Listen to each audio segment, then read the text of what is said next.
বাংলাদেশ সেনাবাহিনী আধুনিকায়নের পথে একটি উল্লেখযোগ্য পদক্ষেপ গ্রহণ করতে যাচ্ছে তাদের ট্যাঙ্ক বহরে VT-4 মেইন ব্যাটল ট্যাঙ্ক যুক্ত করার সম্ভাবনা।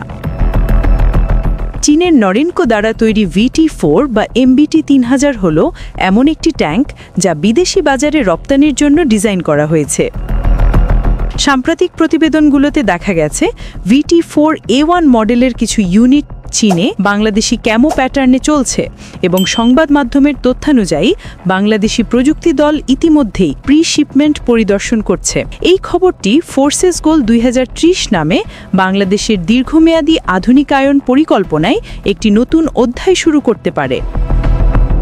VT-4 একটি আধুনিক মূলযুদ্ধ ট্যাঙ্ক হিসেবে বেশ শক্তিশালী। এতে রয়েছে 125 মিলিমিটার গলিভাট গান, স্বয়ংক্রিয় কারুসেল লোডার এবং কম্বাইন বর্ম, যাতে কম্পোজিট প্লেট ও ERA দুটোই আছে। বিশেষভাবে VT-4A1 মডেলে রয়েছে GL5 টাইপের একটি হার্ড কিল অ্যাক্টিভ প্রোটেকশন সিস্টেম বা APS, যা ইনকামিং ক্ষেপণাস্ত্র শনাক্ত করে প্রতিরক্ষা রকেট প্রয়োগ করতে পারে। এছাড়া ট্যাঙ্কে NBC বা নিউক্লিয়ার বায়োলজিক্যাল কেমিক্যাল সুরক্ষা, বিস্ফোরণ নিয়ন্ত্রণ ব্যবস্থা এবং আধুনিক কমান্ড ও কন্ট্রোল কমিউনিকেশন সেটআপ রয়েছে।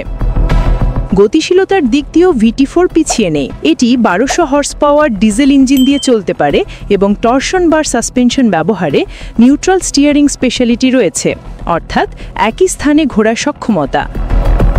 লক্ষণীয়ভাবে VT-4 এর সাব ভ্যারিয়েন্টগুলোতে সেন্সর এবং অপটিক্যাল সিস্টেম আপগ্রেড করা হয়েছে, যা কমান্ডার এবং গানারের জন্য উন্নত সিচুয়েশনাল অ্যাওয়ারনেস নিশ্চিত করে। বাংলাদেশ কেন এই ধরনের ট্যাঙ্কে আগ্রহী হতে পারে, এর পেছনে কৌশলগত ও প্রতিরক্ষাতাত্ত্বিক কিছু কারণ রয়েছে। প্রথমত, বাংলাদেশ একটি দ্বিপথ পরিকল্পনা অনুসরণ করছে। একদিকে দ্রুতগামী হালকা ট্যাঙ্ক যেমন VT-5, অন্যদিকে ভারী ও শক্তিশালী মেইন ব্যাটল ট্যাঙ্ক। এই কৌশল বল প্রয়োগ এবং মোতায়েন নমনীয়তার দুই বাড়াতে পারে, বিশেষত উত্তরাঞ্চল বা সীমান্তবর্তী এলাকা যেখানে ভারী ট্যাঙ্কের গুরুত্ব বেশি।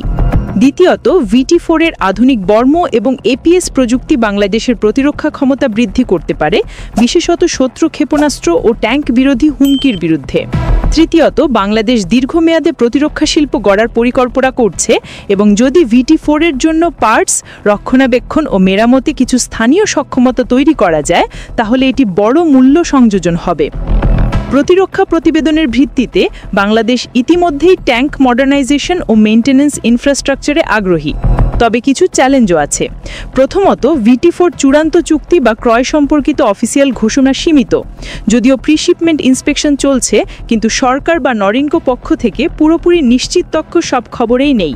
দ্বিতীয়ত, এই ধরনের উচ্চ প্রযুক্তির ট্যাঙ্ক পরিচালনা করার জন্য প্রশিক্ষণ ও রক্ষণাবেক্ষণ একটি বড় দায়িত্ব। APS বা উন্নত বর্ম ব্যবস্থার কারণে রক্ষণাবেক্ষণের খরচ বাড়তে পারে। তৃতীয়ত, ভৌগোলিক প্রতিবন্ধকতাও রয়েছে। বাংলাদেশের কিছু এলাকা, বিশেষত নদীময় ও প্লাবনভূমিতে, ভারী MBTর জন্য সবসময় উপযুক্ত নাও হতে পারে।